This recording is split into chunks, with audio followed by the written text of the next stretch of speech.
Who does Esau slash Edom represent today, and what will happen to them in the end times? Oh, so that's really easy.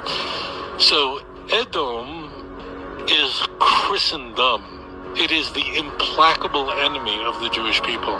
The concept of Esav as Edom and as Rome was changed, transformed into a religion. So therefore, any nation that has that religion can be considered Esav. See? So therefore, it's not one nation that is now 2,000 years or whatever, but it is a religion, and any nation that has that religion predominantly is called Esav. Christianity, of course, ultimately became Western civilization. So Esav today is really Western civilization, because Western civilization is basically Christian, and therefore that is considered to be Esav. Esav, who became Edom, who became the Roman Empire, which metamorphosed into the Christian Empire, which became Christian civilization, which is now represented by the United States of America, will suffer a crushing, humiliating defeat. Esau is everything that's wicked in the world, and it's the Edom. Esau is Edom. It's the final kingdom of the four kingdoms. It's the greatest, the most implacable enemy of the Jewish people. Prophesy. We have whole books devoted to the destruction of Edom at the end of days. This is the last kingdom. In traditional Jewish thinking, it's the church. It's the implacable enemy of the Jews. It's a morphing kingdom. It's unlike the previous kingdoms. It begins as Rome, and then it morphs, becomes Christian in the 4th century, and then it divides and divides and divides. So who's Edom? Edom includes most of Europe. It includes the United States of America. It's the Roman Empire that was never destroyed. Edom becomes America. Why? Because America is Edom, after all. Esav, who in modern day terms is really basically, certainly one of them is America. But for those who don't understand that Italy is the seat of the Roman Empire of Edom, even though Edom is scattered, many other nations today that speak Latin languages that have something of the Roman Empire, including America. They are first. So Edom is everywhere, and the United States of America is also part of Edom. Malchut Edom, which includes all of America, Europe, and some of the Western Quarter. Who becomes the children of Esav? All of a sudden, it shifts now.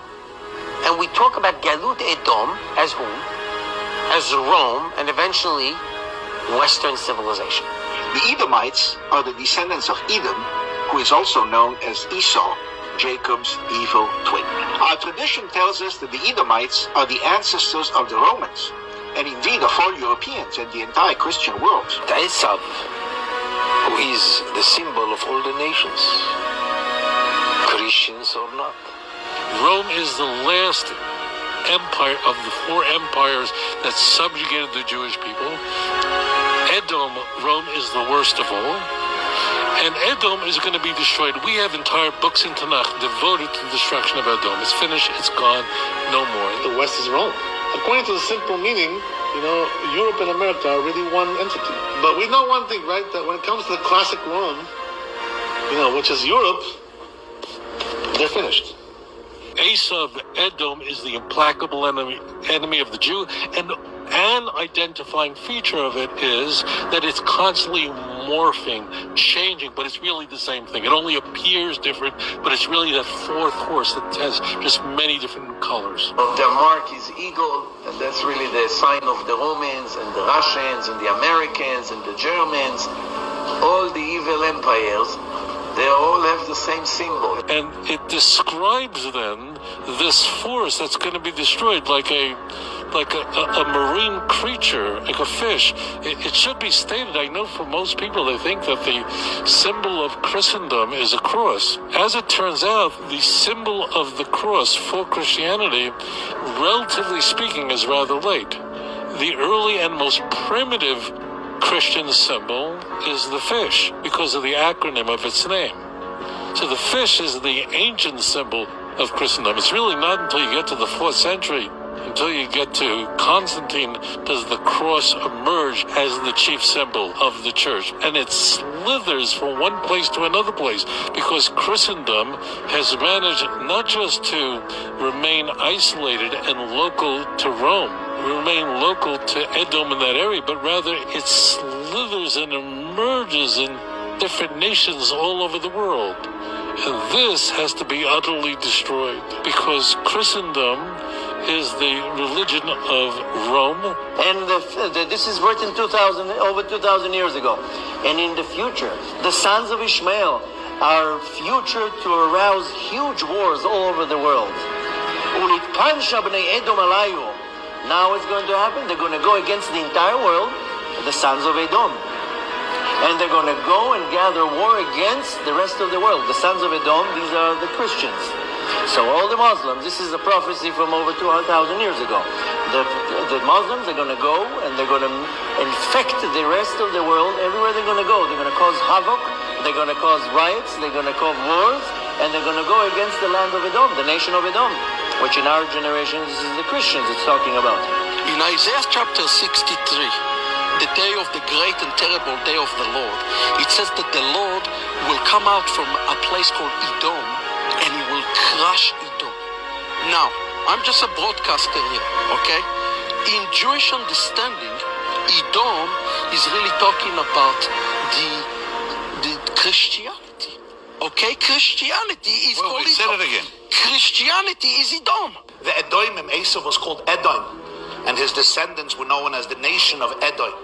According to Chazal, Edom is the father of Rome, what would later become the Roman Empire. All the mountains are going to be full of blood, of the corpses of Edom, because of the vengeance that Hashem is going to take from them. Kadosh Baruch Hu will arise and will destroy completely the city of Edom and will completely uproot them.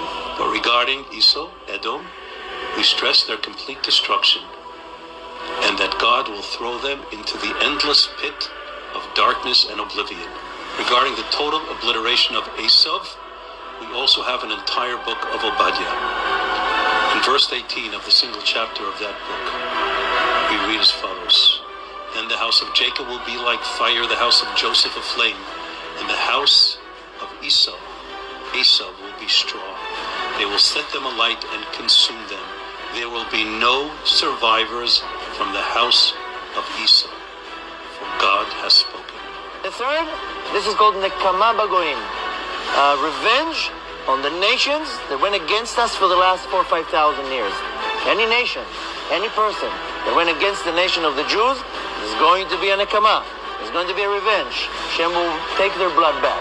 The descendants of the enemies of our people that were enemies to our people from day first are still hating us in the commandment of their ancestors, the children of Esav that hates Yaakov, the children of Amalek that hates Yaakov, the children of all the ones that had that black bitterness instead of a soul, that black, dark, horrible, depressed, negative and awful shadow as a poor replacement for a soul, still hating us, still jealous, still don't know what to do with our goodness. To Christianity, to Edom, and that Christianity must be utterly destroyed, and that is how the full force of the Messianic age will arrive.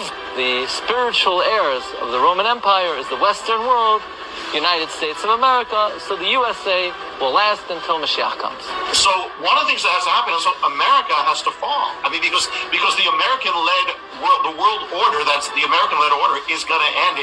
That's not the same as the very end that we read in the Bible. Right. So somehow we're going to see a collapse. I mean, America is strong, but not when they're going against 3-4 armies. It's going to take down Esau. Once we will leave this place, Hashem will bury America. That's what's going to happen. Not because I'm some kind of a prophet. I'm not giving you any prophecies here. I'm just describing to you a divine formula.